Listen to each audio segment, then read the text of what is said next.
Halo, selamat bergabung kembali bersama kami. Nah, buat Anda nih, khususnya para pria yang usianya mungkin sudah di atas 50, pernah nggak sih merasa, kok stamina kayaknya agak turun, terus langsung mikir, wah ini pasti faktor U nih.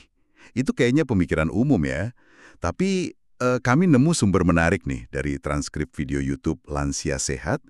Pandangannya agak beda loh. Jadi di pembahasan kita kali ini kita mau coba bongkar bareng-bareng soal 3 makanan yang, ya ampun, sederhana banget.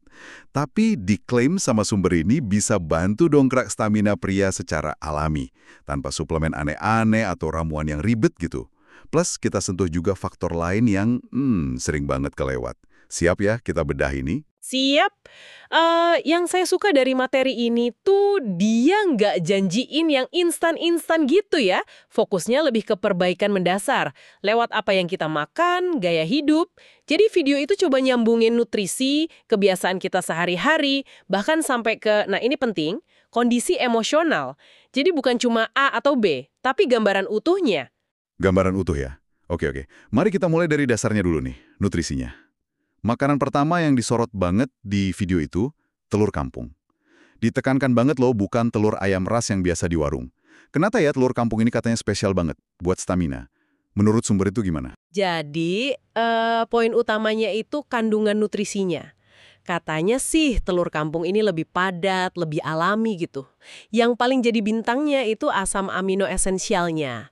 Nah, asam amino ini dijelasin di videonya itu kayak batu bata lah buat tubuh kita bikin testosteron alami. Testosteron ini kan sering dibilang bensinnya gairah pria ya, yang memang ya cenderung turun seiring umur. Tapi dicatat juga ini bukan sulap, bukan makan sekali langsung jos gitu. Oh enggak, konsumsi rutin itu kuncinya. Buat bangun lagi fondasi tubuh, sistem saraf, otot, jangka panjang gitu. Nah, jadi logikanya itu nguatin pabrik hormon alami di badan kita sendiri ya. Sumber ini juga ada cerita pasiennya kan ya? Kayak studi kasus gitu. Iya ada, ceritanya seorang bapak awalnya ngeluh gampang capek, kurang semangat buat ya urusan sama istri. Terus disaranin rutin sarapan telur kampung rebus tiap pagi. Beberapa minggu kemudian malah istrinya yang cerita sambil senyum-senyum gitu, katanya suaminya jadi lebih greng. Nah ini kan nunjukin ya, hal simpel kayak gini dampaknya bisa nyata ke hubungan. Wah, iya juga ya. Itu contoh bagus sih gimana sumber ini nyambungin biologi, testosteron tadi, sama kehidupan nyata, ya keharmonisan rumah tangga. Sedikit aja ubah isi piring, efeknya bisa sampai ke kamar tidur. Gitu ya pesannya. Kurang lebih begitu pesannya, perubahan kecil yang konsisten. Oke, mantap. Dari telur kampung yang fokus ke fondasi hormon, kita pindah yuk ke makanan kedua. Ini mungkin lebih bikin kaget lagi nih, karena seringnya dianggap, ya gitu-gitu aja, kacang hijau. Biasanya kan buat bubur manis atau isian bakpao ya. Kok bisa kacang hijau ini masuk daftar buat stamina pria? Gimana penjelasannya di video itu? Nah, ini dia. Videonya nyebutnya booster yang sering diremehin. Logikanya gini, kacang hijau itu kaya mikronutrien, ada zinc, ada magnesium, vitamin B kompleksnya juga. Kombinasi ini, kata sumbernya, perannya double. Pertama, bantu otot biar nggak gampang lemes. Kedua, nah ini penting banget, bantu lancarin peredaran darah. Kan kalau darah lancar, artinya oksigen, nutrisi, sinyal-sinyal penting ke semua organ, termasuk organ vital pria, itu ngalirnya bagus. Ibaratnya jalan tol di tubuh kita nggak macet lah. Menarik. Jadi lebih ke energi otot sama kelancaran pengiriman di dalam tubuh ya? Ada cerita pasien lagi nggak soal kacang hijau ini? Ada. Yang ini keluhannya gampang ngos-ngosan. Bukan cuma pas olahraga, tapi aktivitas biasa aja udah capek. Terus disaranin makan bubur kacang hijau anget rutin. Mungkin ya nggak pakai santan banyak sama gula berlebih ya mestinya. Hasilnya, dia bilang badannya lebih enak, nggak gampang capek, apalagi pas malam. Bahkan bangun tidur juga katanya lebih seger, lebih enteng badannya. Ini kayaknya nguatin ide kalau efeknya tuh bukan cuma buat performa sesaat, tapi kebugaran keseluruhan ya. Betul. Itu nunjukin gimana nutrisi spesifik bisa bantu level energi jadi lebih stabil seharian. Sirkulasi darah yang lancar itu kan kayak fondasi kesehatan umum ya. Nah manifestasinya bisa ke peningkatan stamina fisik, termasuk kayak itu tadi, buat keintiman. Sip. Sekarang kita ke makanan ketiga nih. Kata sumbernya sih, ini mungkin yang paling bikin, hah? Serius? Karena bisa jadi udah ada aja di dapur Anda. Jahe merah. Nah, ini nih bagian yang bikin penasaran banget. Bumbu dapur biasa loh. Kok bisa jadi kunci stamina menurut video ini? Gimana ceritanya? Nah, di sini nih, kerja kimianya main. Sumber ini fokus ke zat aktif utama di jahe merah. Namanya gingerol. Uniknya, gingerol ini, dijelasin di video, dia bisa bantu melebarkan pembuluh darah kapiler. Itu loh pembuluh darah yang kecil-kecil banget. Termasuk yang di area sensitif pria. Efeknya tuh kayak ngasih pelumas atau bikin aliran lancar ke ganggang sempit di sistem sirkulasi kita. Makanya nggak heran kan jahe merah sering banget ada di resep jamu atau ramuan vitalitas tradisional. Tapi ada catatan pentingnya kan ya? Pas tuh dibedain tuh jahe asli sama minuman sasetan. Oh jelas banget malah. Yang ditekankan itu pakai jahe merah asli. Direbus atau diseduh. Bukan minuman jahe instan kemasan yang seringnya isinya gula doang. Jahenya seuprit. Gula kebanyakan malah bisa kebalikannya efeknya. Nanti kita bahas juga tuh. Jadi kuncinya di jahe aslinya. Sama cara bikinnya. Bener juga. Kualitas bahan penting ya. Dan ada lagi nih anekdotnya dari sumber ini. Katanya ada bapak-bapak gitu, agak malu-malu ngaku gairahnya turun. Terus rutin minum air rebusan jahe merah hangat beberapa kali seminggu. Minggu depannya malah istrinya yang datang, mukanya lebih cerah gitu. Cerita ada perubahan bagus. Malah sampai bilang, sekarang malah saya yang kadang kewalahan, Dok.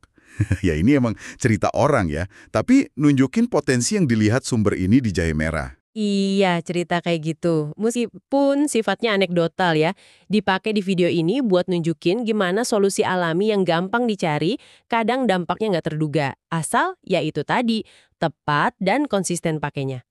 Jahe merah ini kayak pemanas internal yang lembut, tapi efektif. Oke deh, jadi kita udah dapat nih 3 jagoan versi lansia sehat. Telur kampung buat fondasi hormon, kacang ijo buat energi otot dan sirkulasi, terus jahe merah buat sirkulasi mikro. Tapi apa iya sesimpel nambahin ini aja cukup? Video ini juga ngasih peringatan keras loh soal adanya perusak stamina, yang ironisnya malah sering kita makan. Apa aja tuh? Nah, ini poin yang ditekankan banget sama mereka. Ada 2 musuh besar stamina, gula berlebih sama tepung olahan. Contohnya, wah banyak banget roti tawar putih, mie instan, gorengan, keripik, terus minuman manis kemasan atau sachet. Termasuk yang ngakunya minuman energi itu loh. Padahal bukannya ngasih energi awet, makanan minuman ini malah bikin efek roller coaster. Naik cepat, jatuhnya lebih dalam, bikin lemes, ngantuk. Kayak kembang api ya, terang sebentar doang terus gelap lagi. Tapi dampaknya cuma sebatas itu aja. Atau ada yang lebih dalam lagi menurut sumber ini? Ada, justru dampak jangka panjangnya yang lebih dikhawatirin. Menurut penjelasan di video itu, kalau kita keseringan makan tinggi gula dan tepung olahan, ini bisa bikin kondisi namanya resistensi insulin. Dan ini bisa ganggu keseimbangan hormon lain juga, termasuk ya mungkin testosteron itu tadi. Akibatnya apa? Badan kita jadi kurang peka sama sinyal-sinyal biokimia. Jadi meskipun Anda udah mulai rajin makan telur kampung atau kacang ijo, manfaatnya bisa jadi nggak keserap optimal sama sel. Ibaratnya pesan bagus udah dikirim, tapi penerimanya di level sel udah agak budek gitu. Wah, ini krusial banget ya. Jadi ngurangin musuh ini sama pentingnya kayak nambah teman ya. Masuk akal sih. Nah, selain apa yang dimakan dan dihindari, ada satu lagi nih dimensi yang diangkat. Sering kita lupain. Kapan kita makan? Timing is key, katanya. Maksudnya gimana tuh? Iya, betul. Jadi gini, konsep dasarnya itu tubuh kita punya irama biologis internal, sering disebut ritme sirkadian. Semacam jam alami 24 jam gitulah, yang ngatur macam-macam fungsi tubuh. Tidur bangun, produksi hormon, metabolisme. Nah, sumber ini menjelasin kalau kita makan nggak sesuai sama ritme ini, itu bisa ganggu kerja tubuh. Contoh paling jelas yang dibahas itu, kebiasaan makan malam telat banget. Misalnya di atas jam 8 atau 9 malam. Apalagi kalau makannya banyak, terus abis itu langsung tidur. Wah itu. Emang dampaknya apa kalau makan kemalaman gitu menurut video itu? Dampaknya makanan yang harusnya jadi energi malah jadi beban buat sistem pencernaan kita. Yang harusnya udah mulai istirahat malam-malam. Pencernaan jadi nggak efisien, penyerapan nutrisi keganggu, terus pas tidur badan nggak pulih maksimal. Hasilnya Bangun tidur bukannya seger malah berat, lesu. Nah, ini secara nggak langsung ngaruh ke energi dan gairah seharian. Saran praktisnya dari video itu, usahain makan malam terakhir ya sekitar jam 7 lah. Terus kasih jeda minimal 2-3 jam antara makan malam sama tidur. Oke. Itu buat makan malam ya? Kalau buat 3 makanan jagoan tadi, telur kampung, kacang hijau, jahe merah, ada waktu terbaiknya juga nggak buat makannya? Disebutin juga? Ada. Dan ini cukup menarik nih kaitannya sama ritme hormon alami pria. Untuk telur kampung sama kacang hijau, waktu terbaiknya tuh disaranin pagi hari. Idealnya antara jam 6 sampai jam 8 pagi. Kenapa? Karena di jam-jam segitu, kadar testosteron alami pria biasanya lagi di puncak-puncaknya. Jadi makan makanan pendukung testosteron sama sumber energi pas jam segitu, ibaratnya kayak ngisi bensin pas mesin lagi prima. Nutrisinya bisa langsung diserap dan dipakai maksimal sama tubuh. Wah, timingnya pas ya. Terus kalau jahe merah, kapan bagusnya? Nah, ini beda lagi. Kalau jahe merah disaraninnya sore menjelang malam. Sekitar jam 5 sore gitu misalnya. Logikanya, minum jahe merah jam segitu ngasih cukup waktu buat efek pemanasan sama lancarin sirkulasinya bekerja jelang malam. Tapi nggak terlalu deket sama jam tidur. Jadi harapannya nggak ganggu istirahat. Jadi pesan kuncinya di bagian ini, kata video itu ya. Prinsip ketepatan waktu itu seringkali lebih penting daripada cuma soal jumlahnya. Tubuh kita tuh punya jendela kesempatan tertentu pas lagi reseptif banget sama nutrisi spesifik. Nah, ngenalin dan manfaatin jendela ini bisa bikin usaha kita lebih efektif. Paham. Jadi bukan cuma menu nih, jadwal makannya juga perlu diatur strategis ya. Makanan udah, pantangan udah, waktu makan juga udah. Kayaknya udah lengkap nih ya. Tapi tunggu dulu. Ternyata sumber ini masih nyimpen satu kartu truf terakhir. Faktor penentu yang katanya paling sering diabaikan, nggak bisa dibeli, dan fundamental banget. Koneksi emosional. Loh, kok bisa perasaan ngaruh ke stamina fisik sejauh itu? Nah, ini mungkin bagian yang paling dalam ya dari semua paparan di video itu, ditegaskan banget kalau stamina, apalagi dalam konteks intim suami istri, itu bukan cuma soal mekanis, otot kuat, hormon cukup, bukan cuma itu, tapi sangat dipengaruhi sama kualitas hubungan emosional kita sama pasangan. Rasa dekat, saling percaya, rasa aman, nyaman, itu fondasinya. Sebaliknya, kalau hubungan rasanya dingin, jauh, banyak unek-unek nggak selesai atau cuma ya rutinitas hampa aja, badan kita bisa ikut merespon jadi dingin juga. Bukan karena nggak mampu fisiknya, tapi karena nggak ada bara emosi yang nyulut keinginan itu.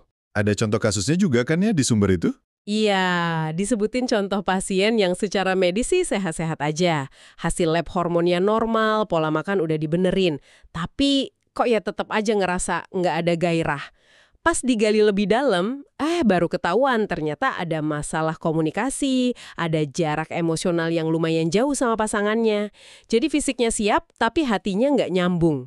Jadi pesan utamanya tuh stamina sejati itu bukan cuma soal si pria udah makan apa aja hari ini, tapi juga gimana perasaannya dia di dalam hubungan itu ya. Apa dia nggak rasa diterima, dihargai, dibutuhin sama pasangannya. Gitu ya. Gairah yang asli itu akarnya dari koneksi jiwa. Persis banget. Tubuh kita ini pinter banget loh ngerespon kondisi hati. Pas hati ngerasa aman, dicintai, nyambung, nah respon fisik yang positif itu lebih gampang muncul. Dan yang menarik, sumber ini nggak cuma ngasih tahu masalahnya, tapi juga nawarin satu langkah praktis. Sederhana banget buat mulai benerin koneksi ini. Oh iya, apa tuh langkah praktisnya? Penasaran nih. Sesuatu yang bisa Anda coba nanti malam juga. Coba deketin pasangan Anda. Nggak usah ngomong panjang-panjang, nggak usah ada agenda apa-apa. Cukup genggam tangannya, hangat, tulus, beberapa saat aja. Biarin sentuhan fisik simpel itu ngirim pesan tanpa kata. Kamu penting buat aku di sini sama kamu. Seringkali kan pria fokus nyari solusi fisik di luar, padahal sentuhan kecil yang tulus kayak gini bisa jadi pemantik api keintiman yang paling jujur dan kuat dari dalam. Wah, bener juga ya. Pengingat banget nih kalau keintiman itu proses yang mulainya jauh sebelum masuk kamar tidur ya. Mulainya dari hati. Betul sekali. Karena ya itu tadi logikanya video ini tubuh baru akan bener-bener terbuka dan responsif penuh kalau hati ngerasa aman dan dihargai. Bahkan katanya dari tindakan sesimpel genggam tangan tulus itu aja ketegangan bisa mulai luntur, nafas jadi lebih tenang, dan energi positif dalam hubungan bisa mulai kebangun lagi. Luar biasa sih ini. Oke deh kalau gitu, coba kita rangkum ya intisari dari penelusuran kita soal materi video lansia sehat ini. Pertama, ada 3 makanan sederhana yang disaranin buat dukung stamina pria. Telur kampung buat fondasi hormon, kacang hijau buat energi otot dan sirkulasi, terus jahe bara buat sirkulasi mikro. Kedua, penting banget buat ngurangin atau kalau bisa hindari musuh stamina tadi ya, gula berlebih sama tepung olahan. Ketiga, perhatiin waktu makan Anda, jangan makan malam terlalu larut, dan coba makan makanan pendukung tadi di waktu yang pas, pagi buat telur kacang hijau, sore buat jahe merah. Betul. Tapi, nah ini penekanan terakhir dari sumber itu, semua itu lebih kayak alat bantu atau pendukung aja, fondasi yang sebenarnya sumber tenaga sejati yang bangkitin gairah dan stamina dari akarnya, yaitu tadi, koneksi emosional yang hidup dan hangat sama pasangan. Ini jadi bikin kita mikir lebih dalam ya. Udahkah kita ngerawat hubungan kita bukan cuma sebagai status atau rutinitas, tapi benar-benar sebagai sumber kekuatan vitalitas kita yang paling utama? Nah, sebagai penutup nih, kami nggak ngasih tugas kok. Tapi mungkin semacam bahan renungan aja buat Anda. Nanti malam, selain mungkin mikir-mikir soal secangkir jahe merah hangat kalau suka, coba deh pikirin sejenak. Ada nggak ya satu sentuhan kecil aja? Bisa genggaman tangan kayak tadi, pujian tulus, atau mungkin cuma luangin 5 menit dengerin pasangan tanpa diganggu apa-apa yang bisa Anda kasih sebagai tanda kehadiran dan penghargaan. Kata sumber yang kita bahas ini, mungkin justru dari situlah energi yang lebih dalam dan bermakna itu bisa mulai bangkit lagi. Semoga bermanfaat ya obrolan kita, dan terima kasih sudah menyimak.